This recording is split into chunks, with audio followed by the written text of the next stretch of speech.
Aku tak pernah menyangka.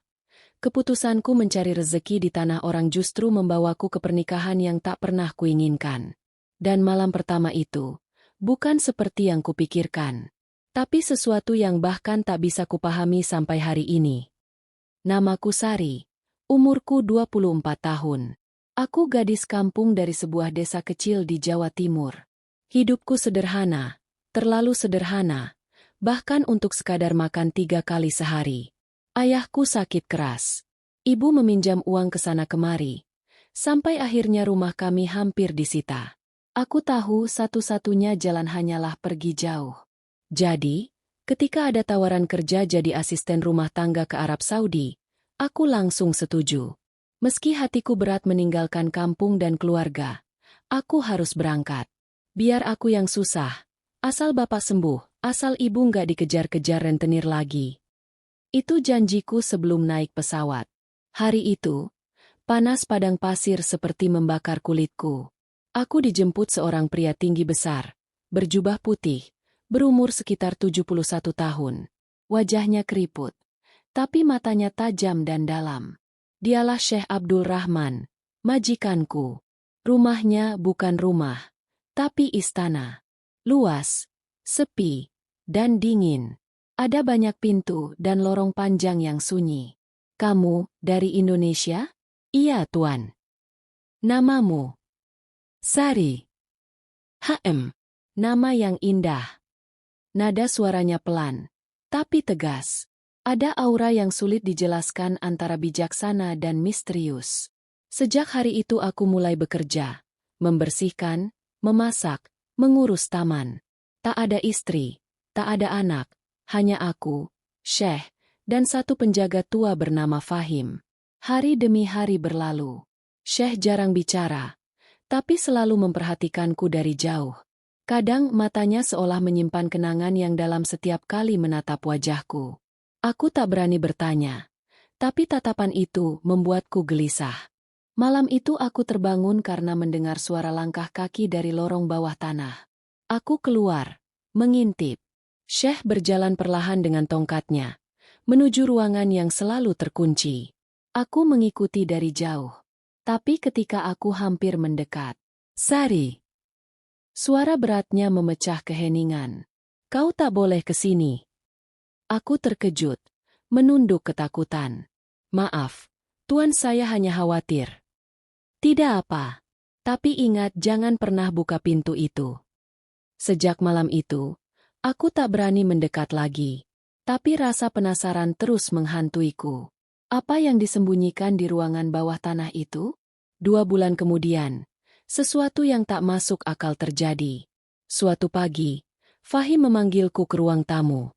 Di sana, Syekh duduk sambil menatapku dalam-dalam. Di tangannya sebentuk cincin emas tua. Sari, selama ini kau telah menemani kesepianku. Aku ingin menikahimu. Dunia berhenti berputar. Aku membeku. Menikah dengan majikanku sendiri? Dengan pria yang lebih tua dari ayahku? Aku menolak halus. Tapi saat malamnya aku menelepon ke kampung, ibu menangis. Nak, kalau kau menikah dengannya, dia mau bantu lunasi utang kita. Tolonglah demi keluarga kita, Sari. Hatiku remuk. Aku menangis semalaman. Aku tahu. Aku tidak punya pilihan. Seminggu kemudian, aku resmi menjadi istri sah Syekh Abdul Rahman. Aku mengenakan gaun putih sederhana. Tak ada senyum di wajahku, hanya pasrah.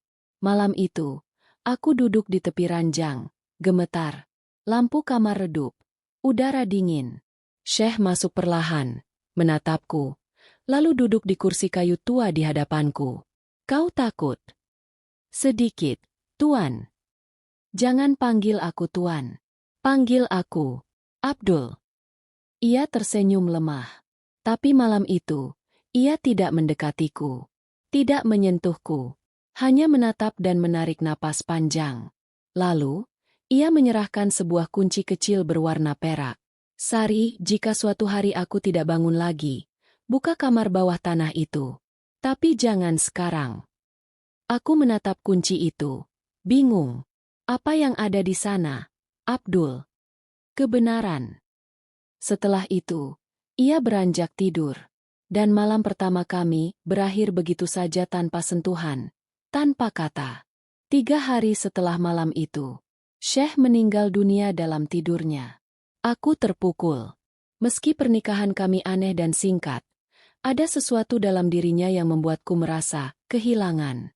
Rumah besar itu mendadak dipenuhi orang asing, pengacara, saudara jauh, dan pelayan lama.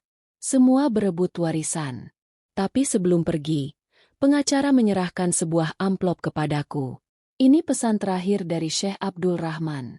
Hanya untukmu, Nyonya Sari. Tanganku gemetar.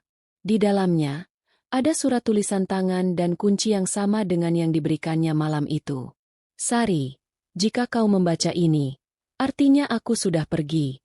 Bukalah pintu bawah tanah itu. Jangan takut dan maafkan aku. Malam itu, aku membawa lentera dan turun ke bawah. Tangga batu itu lembab. Udara dingin menusuk. Aku sampai di depan pintu besi tua. Kunci itu pas di lubangnya. Klik. Pintu berderit perlahan. Di dalamnya, ada ratusan foto wanita muda, tergantung rapi di dinding. Semua berpakaian pengantin dan wajah mereka mirip denganku. Aku menjerit pelan, mundur ketakutan. Di meja tengah ada tumpukan buku catatan dan satu foto besar seorang wanita muda berambut panjang. Wajahnya hampir sama denganku, hanya lebih dewasa. Di bawah foto itu tertulis, Aisyah binti Karim istriku yang hilang. Jantungku berdegup kencang. Aku membaca catatan di buku itu. Syekh menulis tentang bagaimana istrinya, Aisyah, menghilang 25 tahun lalu dalam perjalanan ke Indonesia.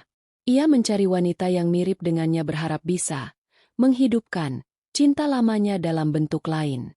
Setiap perempuan yang dinikahinya, semua mirip Aisyah. Tapi semuanya meninggal misterius hingga aku datang. Aku membuka amplop terakhir di dalam buku itu. Surat itu ditulis dengan tangan gemetar. Sari, jika kau membaca ini, berarti rahasia terbesar hidupku telah terbuka. 24 tahun lalu, istriku Aisyah mengandung seorang anak perempuan ketika ia menghilang. Aku tak pernah menemukannya. Tapi saat pertama kali melihatmu, aku merasa seolah menatap masa lalu. Kau adalah anak itu, Sari. Anak yang selama ini kucari. Surat itu terjatuh dari tanganku. Aku mematung. Nafasku memburu. Tidak, ini tidak mungkin. Kepalaku berputar. Dunia terasa gelap. Ternyata pria yang kuminum air tangannya saat akad adalah ayah kandungku sendiri. Aku menjerit, menangis sejadi-jadinya. Semua kenangan berputar, tatapan lembutnya, cara ia menyebut namaku, kunci yang diberikannya. Semua kini terasa menjijikkan dan menyakitkan. Aku berlari keluar dari rumah itu, menembus padang pasir di bawah cahaya bulan. Air mata bercampur debu. Tuhan, kenapa ini terjadi padaku? Aku ingin pergi sejauh mungkin. Tapi sebelum meninggalkan rumah, aku kembali sekali lagi ke ruangan bawah tanah itu. Ada satu lemari terkunci. Kuncinya sama. Di dalamnya bukan harta, bukan emas, tapi akte kelahiran lamaku, dengan nama ibu kandung, Aisyah binti Karim. Dan foto bayi kecil di pelukannya aku. Beberapa hari kemudian, penjaga tua Fahim datang ke penginapan tempat aku bersembunyi. Ia menyerahkan surat terakhir dari Syekh, yang disimpan untuk waktu tertentu. Sari, aku tahu kebenaran ini akan menghancurkanmu. Tapi percayalah, aku tak pernah berniat menodai darah dagingku sendiri. Aku menikahimu bukan karena nafsu, tapi karena ingin memastikan kau aman dan memiliki hak atas harta yang seharusnya jadi milikmu. Aku ingin menebus dosaku yang telah membuat ibumu pergi tanpa pamit. Air mataku tak berhenti jatuh. Kini semuanya masuk akal. Kenapa ia tak pernah menyentuhku? Kenapa malam pertama itu hanya diisi tangisan dan kunci? Ia tahu, tapi memilih diam. Aku kembali ke Indonesia. Rumah kami kini sudah lunas. Ibu memelukku sambil menangis, tanpa tahu apa yang sebenarnya terjadi. Aku tak bisa menceritakan semuanya. Tapi di hatiku, luka itu akan selalu ada. Kadang, di malam-malam sunyi, Aku teringat lagi tatapan mata Syekh yang ternyata ayahku sendiri. Tatapan yang bukan nafsu, tapi penyesalan yang dalam.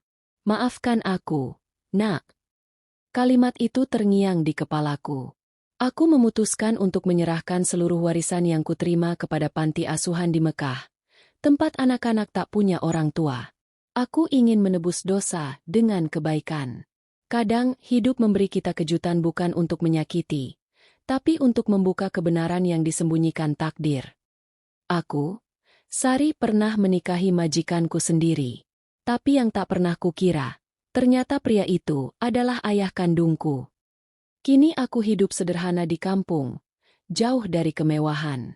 Tapi aku tenang, karena akhirnya aku tahu siapa diriku sebenarnya.